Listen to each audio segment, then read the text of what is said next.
Welcome to the Infinite Podcast. My name is Carlos Andres Ruiz, and I am with my wife, Melissa Ruiz Vasquez.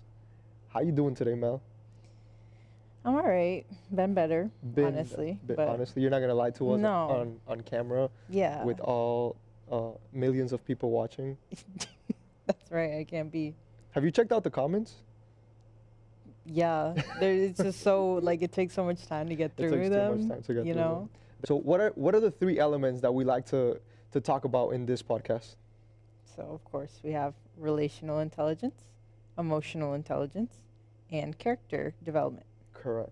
Yes. And so it's just a bunch of conversations about maybe things that we've gone through as coaches, as husband and wife, as friends, as a brother, as a sister, and look at from the perspective of those three because I think those three are uh, are so interwoven inside of us in a way that if we are able to uh, maximize our awareness of them and then use them for the good of others and for the good of us, I think we optimize our performance in every dimension as a human, and we live the we live to our fullest potential. And so these are three that I just feel no matter how much knowledge you have, I feel that no matter where AI goes, AI can't really teach us and guide us and give us real practice on relational intelligence, emotional intelligence, and character development. But before we dive into what we'll talk about today, we'll start with our warm up. Are you ready? I'm ready. You're ready. All right. Do you like warm ups? Yeah. Well, like okay, like this or like In general? in general. Yeah. I like when I was on a team, like I had no problem with warm ups. Like that's you kind of need it to like you can't just like jump right into the game. Seco. Like I don't know how I feel about warm ups either. I just kind of show up and want to play. well, yeah, now yeah. But I know that that's not healthy. Like when I was an athlete, I was down because it's like you get to play the music, you're like with your teammates, like you guys get to like get into it. But now, like say I had a pickup game or like I joined like a summer league or something, no warm ups are No taking warm ups. place. No. Yeah, you show up right on time to Mm-hmm. get on the field. All right, so here's the warm up. Uh, what is your favorite band or music artist? We got Mosaic, of course. Hmm. Um, That's who it. else? Like Elevation, is it? I know more songs than I know the artist. Exactly. So like Gyra, Mm, I think it's Elevation. I think so too.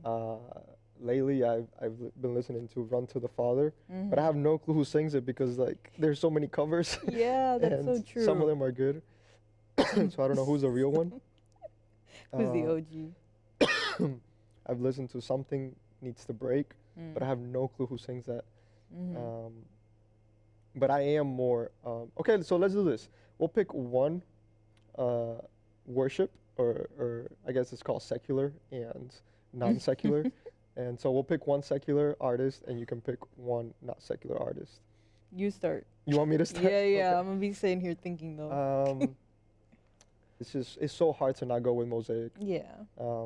It's a worship band, which I don't know. There's something about their music that it makes my soul feel connected to, I want to say, my creator, and Mhm. their words really hit deep to the point I run listening to just this soft worship, which I know how you do it. I think you're more of a, I need you to be yelling at me to run. Last year, if I had to pick one of the best moments of my last year, it was when you and I were at the Mosaic conference and we were listening to I'm Different. Mm. And I think it was after the last talk of the night by Erwin.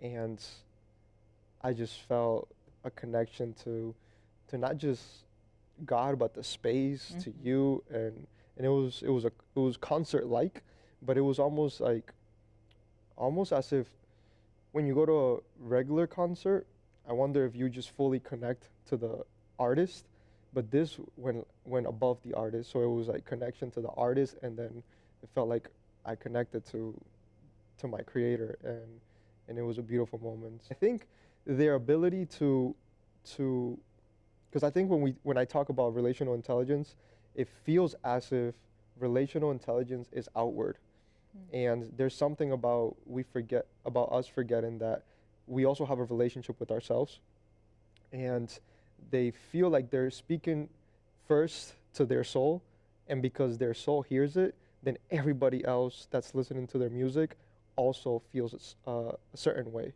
and and I think that there is something unique about when you want to do something that transcends you, it has to start with you. And that could be one of the highest forms of training relational intelligence, understanding what moves you. Because if I'm a human and you're a human, there might be some overlaps. So that's my spiritual band. And then secular, oh my God, there's there's a lot of good artists. I love Mark Anthony. Mark Anthony is, I there's albums that are, it's just, it doesn't have a bad song. And so I would have to go with Mark Anthony. Did I give you enough time? No. No? Okay. No. But I think I would need all day. Because the problem with it is that whatever I choose to listen to, it depends on my mood. Okay. So, like, because, like, I cannot listen to, like, I don't know, upbeat music if I'm feeling down, and vice versa. I don't want to listen to upbeat music if I'm feeling down. Like, it depends on my mood. But lately, I've been more like Latin music. But to go in the order that you went in, Like, is Latin music up, low, middle? it depends, because like there's all these kinds of genres. So like Well, the one that you listen to. the one I listen to probably more up. I think if you listen to like I have this playlist that I follow on Spotify that's like salsa from the 80s, 90s, and romantic. So like that one can be like kind of more in between, because like if it's romantic, it's like not super upbeat, it's still upbeat, but like the I guess like the topic is a little more like mellow, but it varies a lot. And then there's like salsa classics. I think that's a little more like it's kind of similar, more low, because it's like you have salsa is so funny, because like especially the classics, because it makes me think of Pedro Navaja every single time, because like the story is insane. Yeah. But like the music is like upbeat, like you still want to dance, you still want to like have fun, but like But it's an actual story. It's like a storyline. every like all the old salsa songs are like stories, and like they're like most of the time they're pretty sad, like, but they're so upbeat. So maybe I like that about salsa. But I think I've been more into like El Grupo Nietzsche, like that kind of like old, well, not old, but like that kind of salsa. So I'm gonna have to go with them then. Grupo Nietzsche? Yeah, Okay. for secular. For secular? Okay. And then spiritual? I don't want to be like, oh, the same. So I'm going to go with, if that's what you listen to work out, I listen to Christian music too to work out, but it's Christian rap / pop. And like my favorite artist right now is No Big Deal. I told you, like, I feel like every time I come back from working out, I'm like, you have to listen to this one. It's so good. And every time, if I have it on like a smart shuffle on Spotify where it like suggests new songs for you, every time it's a new song that I like, it ends up being him. Like it's him. I'm like, oh my God. Is he him? He's him. He goes in. Like he's because I like it because it's like challenging, but also like parts of it are like really real. So I think that's why I listen to it to work out, because I feel like I'm being challenged, and I'm like challenging a lot of perspectives, because half the time I don't even want to go to the gym. So if I'm there, I'm gonna need someone telling me like you're doing what this. gets you in the gym. I think that's a big topic when it comes to character development, and a more simple word for character development would be self-mastery or discipline. And I think that's so important, because as athletes, we had created a universe around I work out, I eat well, I sleep well, I go to school because, at least for me, because I need to be on the field, and if I don't do these things around, I can't play soccer. Yeah. And then when you strip out the team, the season, then it becomes really destabilizing as to why should I go get fit? What gets you to go into the gym? Or talk to me about the agony before. It's less now. I think in the beginning when you're trying to get into that routine of going to the gym and like not having like your season to be the reason that you're going, it's definitely a lot harder. Like there's way more agony that you're like talking about. It's No, like it's like why am I literally even agony. Yeah, and like For me. you start thinking about like all the reasons why you shouldn't go. You're like, oh, but I could go later. Don't do that. Absolutely not. I'm not gonna go later.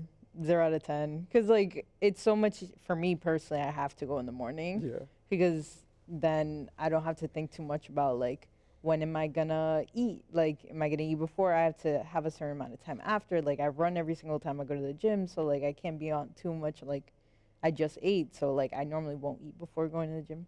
Like, to be honest, what gets me in the gym is the fact that I'm not gonna feel like crap about myself later in the day. So I'm guilt. be completely Oh my gosh, that sucks. Cut. That's a No, clip. That's not a cut. That's a clip. I hate that for me. Why? Because like there should be better reasons, but of course it has to be guilt. Yeah, I just don't. I feel like every time I don't work out now, I just don't feel good about myself, and like I don't need more reasons to not feel good about myself. So then like not going will just so it's kind of like, oh, let's just get it out the way. But once I'm there, I feel really good. Like I'm here, might as well get it done. Well, because like half the time when I'm in bed and I'm like, oh, what did I say I was gonna do today at the gym? And I'll like run through it, and I'll get to the gym, and say I only said I was gonna run a mile, and I'll get on the treadmill. I'm like, you know what, I could do 2. Like so, like it's like beforehand you think you can't like commit to that level, but then you like go past it because I don't know, when I'm there I just want to like go hard. I might regret it a little bit afterwards depending on how hard I go and what the day has planned.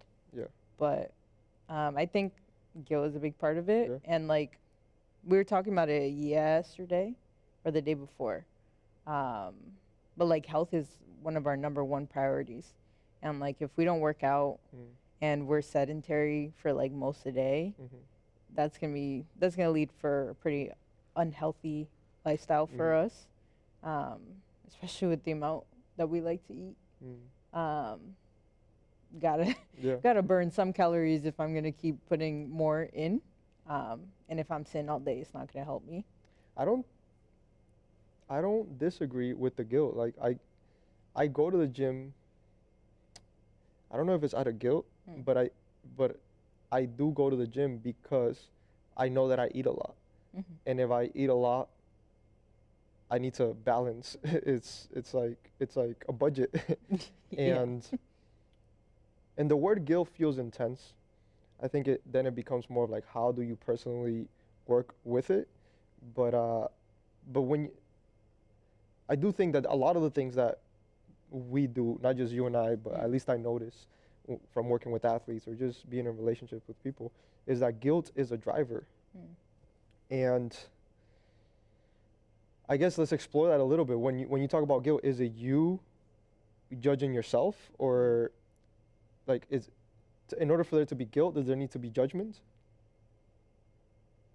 I guess so, because like, what do you say to you? Walk me through like when you don't go to the gym or you miss it, or like what is that voice saying? Like, oh, you should have gone to the gym. Like, you're lazy. Like, you could have done it, and now like there's no time. Eventually, I do get to like whatever. I'll like yesterday I didn't work out. I was like, you'll do it tomorrow, and you'll like get back into your groove like you have before. Like, it's a matter of just like eventually I'll get there, but in that moment, I'm just like I don't feel good about myself. Like, I don't think it's a self-worth. It's more of just like like a feel like a yeah like an overall feeling, like physical Yeah. feeling, less of like an emotional, like mental, like it's just like, oh, Hmm. I feel like I didn't put I didn't put gas in my car, you know what I mean, Yeah. like I don't Yeah. know. It's working with athletes on optimizing their performance. It's so important to help them realize all these voices that are in their mind. And one of the biggest things that I come to help with is this internal talk. And it's so normal for a person, and I don't imagine that it's only athletes, that I think people have these conversations inside of them, and for some reason there's this voice that, like you're saying, this voice that's telling you you you should have worked out, or you should have done this, and then you have the you that chose not to, and we choose to stay with the one that said no, I didn't want to go, but we take for granted the fact that the same voice that's calling you out is still you. And why don't we feel good that there's something inside of me calling me to greater? Mm. and and and leave that conversation with, maybe I didn't go, but something in me has expectations. Mm-hmm. And that, I don't know if it alters the guilt, but at least it tells you that it's also Melissa being concerned about Melissa or Mm-hmm. whoever is doing it. And what does it look like to be able to see the fact that judgment is not necessarily to diminish. Uh, the Bible talks a lot about the judge. Certain time the judge is going to come, and and I mean, I don't have any theology degrees, but I know that the judge, there's moments that's referred to as God, and I choose to believe that God is good, and judging God, judging good is not often the synonyms. I always feel like when people you judge me, it's like taken offensively, Mm. and and I wonder if when we look at it from the perspective of, if we could alter the idea of what a judge is taking us to the highest level of morality or justice, and it's just us trying to find justice in your example, physical wellness, and it's not that you should feel guilty because you didn't meet it. You should actually feel good because it wasn't me, Mm. it was you calling yourself to. I don't even think that it's necessarily judging you in a way that you suck, but it's like, hey, be careful. Like, just don't break the rhythm. And I think this last time or yesterday, it was good that you were able to converse back at it, because I think it could be overwhelming that it's like, yeah, I suck. It doesn't matter. I went a week working out, and then I did one, and I fucked it all up. I messed it all up. um, and, uh, and being careful with that, I think, starts to invade uh, this relational, emotional, and character development.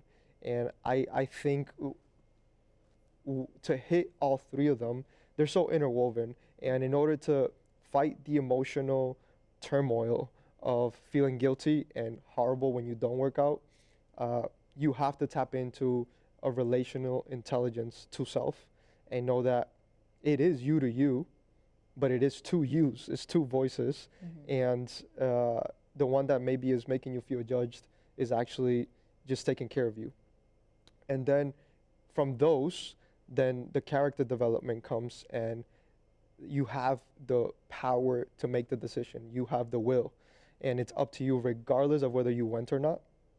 It is your character that will choose the next action, and that's you today. Did you go work out today? I did.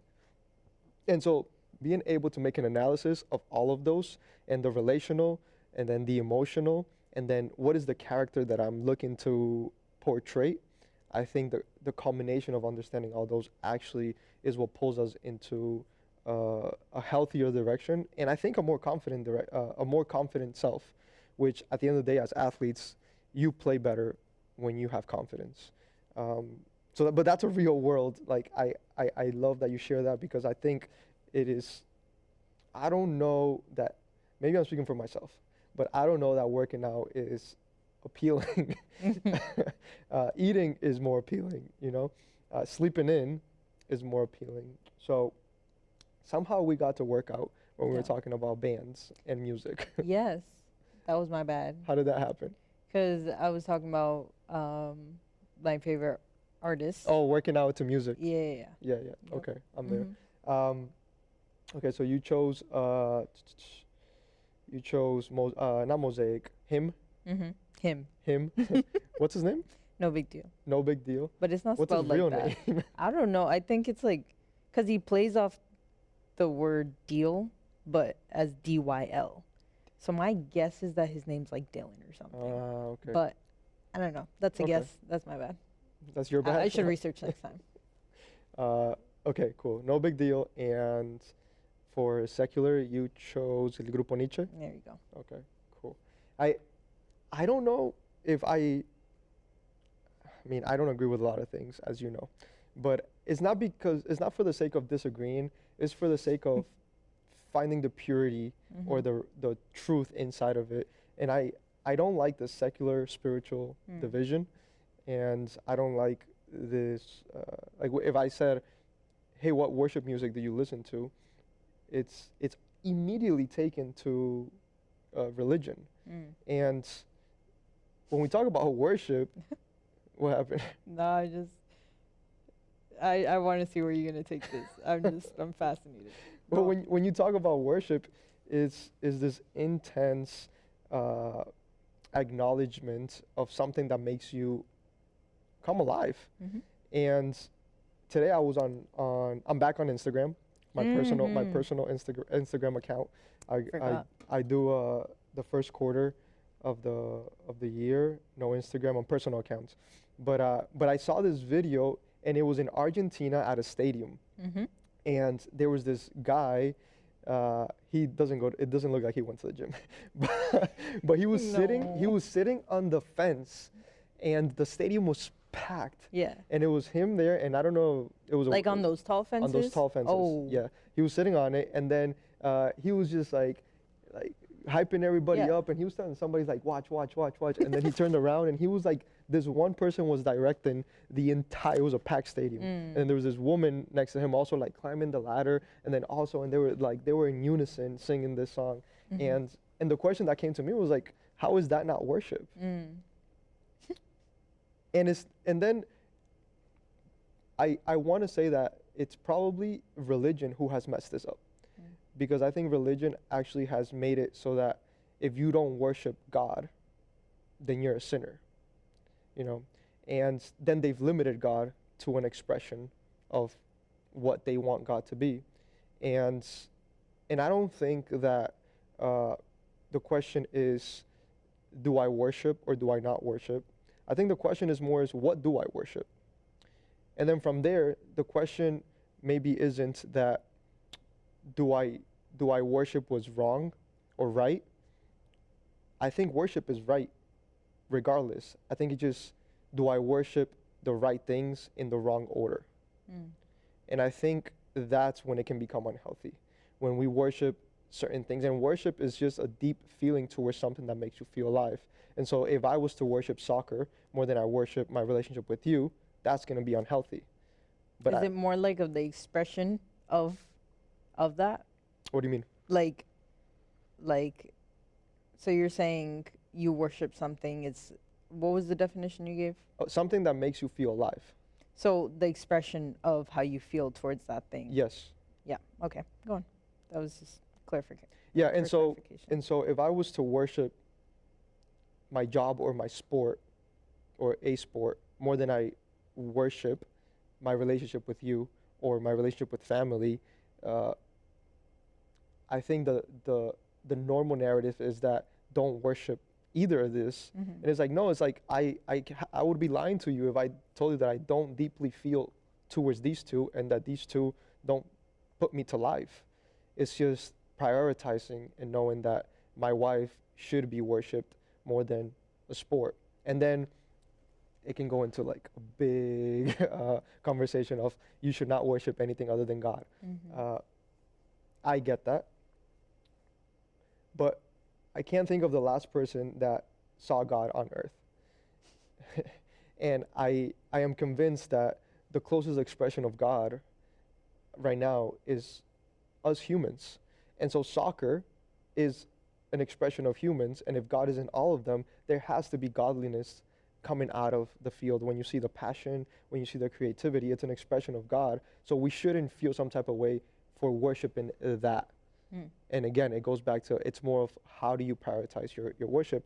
And then I choose myself to, God is my first in that ranking, is who I worship first. And then from there, everything else.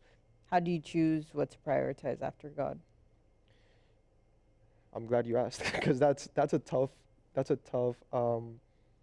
not question, but dynamic of understanding where to put things. And I think we had an episode where we talked about timeless, and I think the way to prioritize these things is more aligned with what is more timeless in your life. And so you and I, our relationship is going to be more timeless than my relationship with soccer. And so inevitably that puts you above soccer. And then the next thing, and then the next thing. And so it's almost like it's more of like a level of finite, and the things that will no longer exist or are limited, they go lower. And it doesn't mean you can't worship them.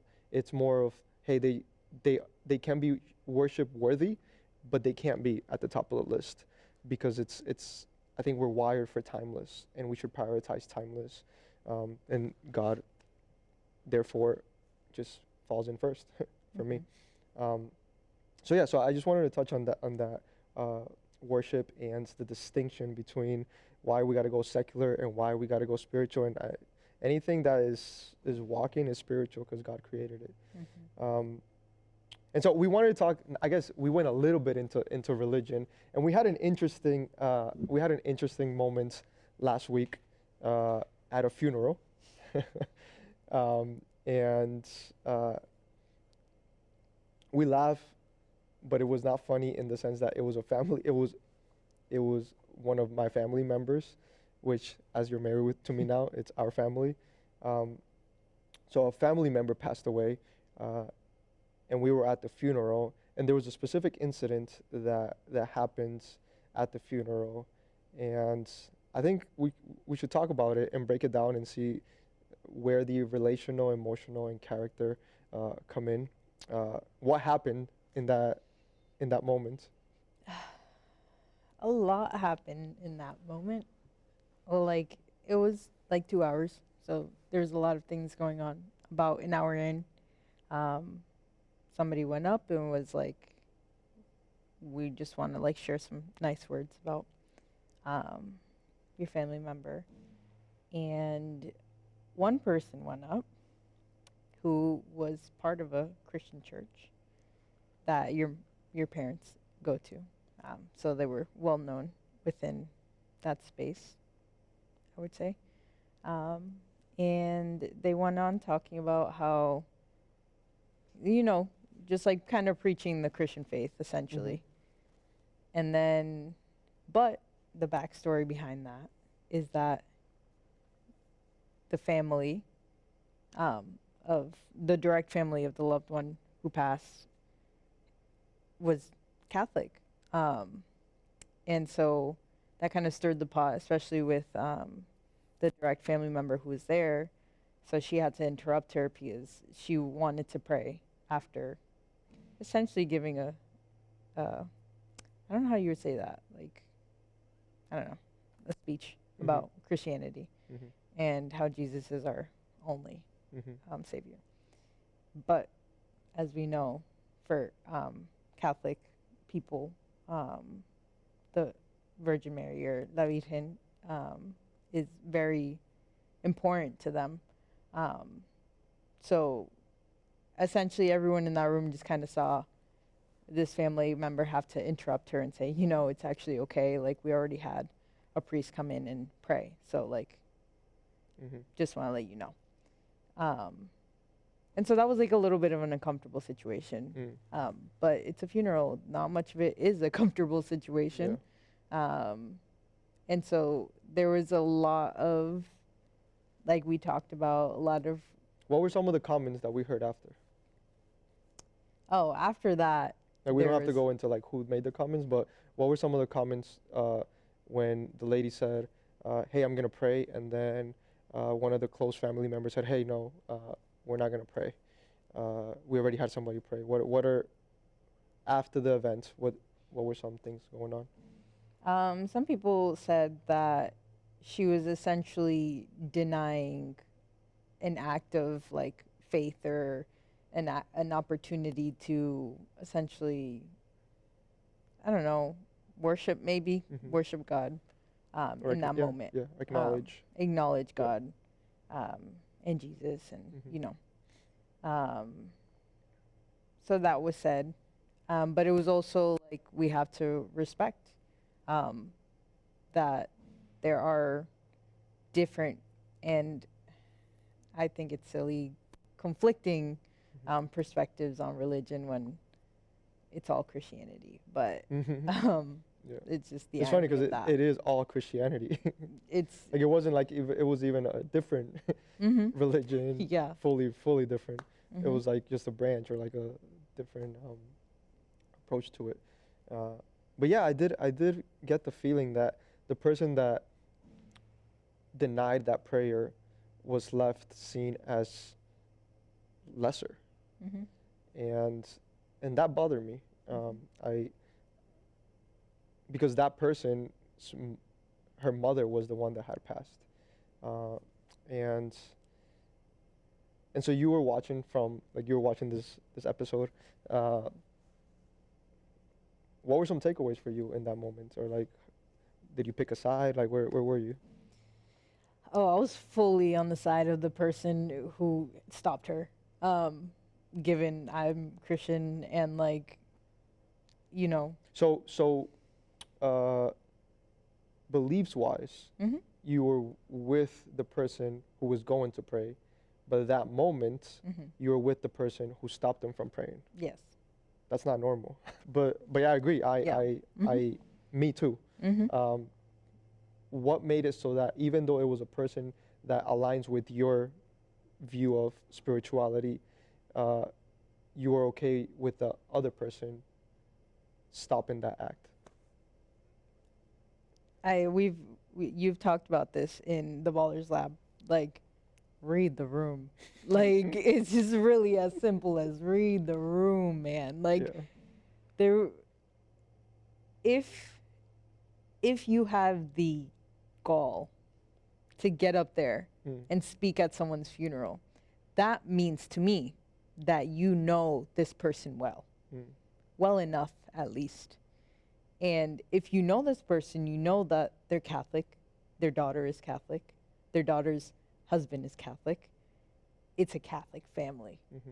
And to get up there and to impose your religious beliefs on them Mm.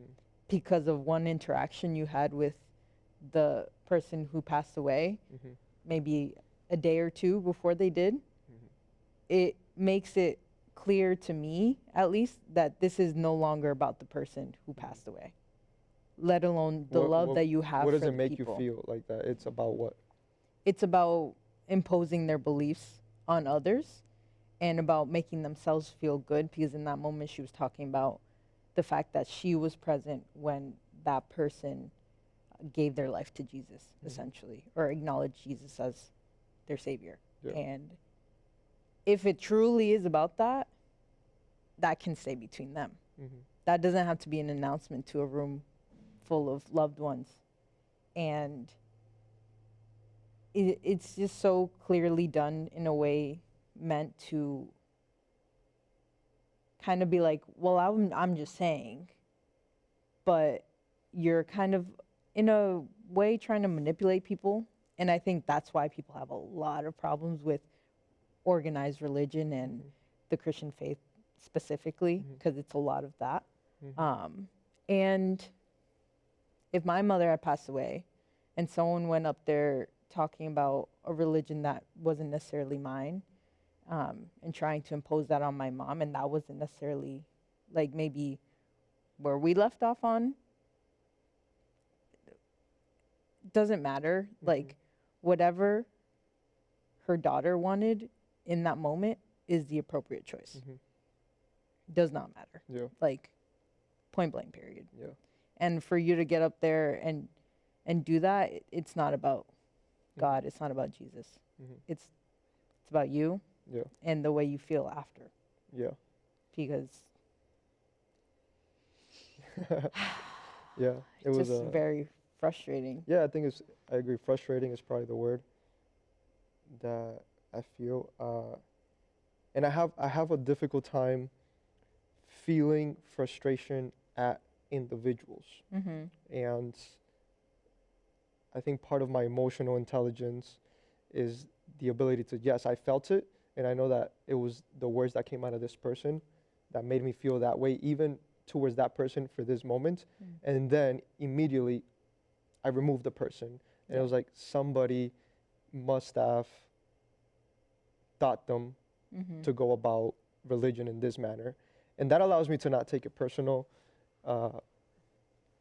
towards that person that I felt maybe could have been a little bit more aware of the moment, and this was not the moment. But I do know that we have been, in Christianity, there has been an incentive to, anytime you get a chance, put Jesus down people's throats.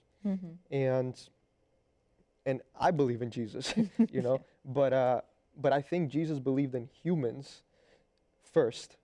And Jesus came for humanity. He didn't come for Jesus, you know. And the highest form or the highest expression of relational intelligence, emotional intelligence, and character development, for me, I see it in Jesus. His ability to pivot to the human and not to a religion, I think is what made him so that 2,025 years later, he's still, whether you believe in him or not, like even just time is before Christ, you know? And there's still books, and the Bible's still one of the most read scriptures regardless of, so even if you don't believe in Jesus as Christianity or Christian, he has impacted the world. And I do think that aside from the spiritual thing that he has done to reconnect us, I think he showed us a level of prioritizing the humanity in front of us. And it's sad for me to see how someone who I do think means well, I think that woman means well in the sense that I want to share what has changed my life. And for a moment, we forget that it's not about us. and even for that moment, it's not even about life. Yeah. We have lost a life. And so what does it look like to read the room, like you're saying? Because I think if you could put relational intelligence in a phrase, is read the room, and character development will probably then be write the room. Yeah. Based on that, and then emotions are probably everything that's in between. So so it's unfortunate because I do think it was beautiful act of courage from the relative that stopped the prayer. And she was looking out for what she felt her mom's heartbeat was. And unfortunately, that goes seen as disrespectful in that moment. And I also think it was a beautiful intention for that lady to want to share something that has changed her life. Yeah. But being in that room, I think demanded that we prioritize the room. And in the long run, if the Jesus that she believes in is that beautiful, he will reach the heart. And so yeah, that was an interesting moment in which I felt that our inability, in such an intimate moment, in our inability to be aware of the relational intelligence, the emotional intelligence, and the character. Sometimes we try to portray the character of Jesus, and we miss the fact that he was so textured, and it wasn't just about Jesus, it was about humanity. And what does it look like to study the character of humanity as opposed to just the character of Jesus and impose that on everybody? So yeah, so I think thank you for sharing on that moment. I think it's something that creates a lot of division, and at the end, I do feel that humans are good, innately good, and when we do something that harms others, I think is based on how we've been informed. Mm. For me, if you don't believe in Jesus, it's because you haven't been shown the beauty of Jesus. So it's not on the person denying Jesus, Mm-hmm. it's on the person articulating Jesus. But for some reason, when people deny Jesus, we come at them as opposed to the way that I presented Jesus. Yep. It's like that. That feels like important. A situation in which like relational intelligence Mm. and emotional intelligence is huge. Because like if I approach you, and I think it has to do a lot with like the way we communicate. Because the same can be true about education. Like the way I approach Mm. teaching you something is going to be it should be on me as the teacher, Mm-hmm. whether you get it or Mm-hmm. not. Yep. I can't sit here and get mad at you for not getting it. Mm-hmm. It's like, well, this is how I learned it. Why don't you understand? Mm-hmm. Maybe because I don't understand the way you're teaching it to me. Mm-hmm. So if that way doesn't resonate with someone, you try a different way. And if there's a message inside of you that you feel matters so much, you will not feel intimidated by the rejection. You go back and say, I must have explained it in a way that it wasn't as compelling as it was to me. And so if you have a message of love that really sits deep inside of you, and somebody rejects it, I think you are not portraying love to its purity, Mm. because nobody rejects love. Mm. That's good. All right, we've gone for a bit. We're going to close. What is one thing, Mel, that you feel, we talked about a lot of different topics today. did. What's one thing that you want to run with today? And maybe forget about what people take away. What do you take away today? I really like that you gave relational intelligence the read the room and the character development write the room. Mm. And it made me think of like emotional intelligence as like kind of like that editing process, Ooh, that's good. right? Yeah, it gives a practical um, map of Mm. how to use these three. I don't think I'm gonna add a takeaway Why? because I really like that one. I agree. I think that the relational intelligence is the ability to read the room, Mm. and I think that character development is external by your decisions Mm. that you make and then your actions, which then allows you to write the room. And we all have to be able to dance with those two. I go into a room, I read the room, and I have to write the room because you have to believe that you have something to contribute. Mm. But then there's this editing process internally that is our emotions going all over the place, and is our capacity to bring those together, what I read and what I want to write. Mm. And don't suppress the emotions, but be aware of the emotions to then propose a compelling expression of what's inside of you, which I'm convinced that our most pure and authentic expression is just love outwardly. And so I think if that was an equation, that is probably how you uh, expose the purest form of love within you. Read the room, go through your editing process of your emotions, and then write the room with love. So that was good.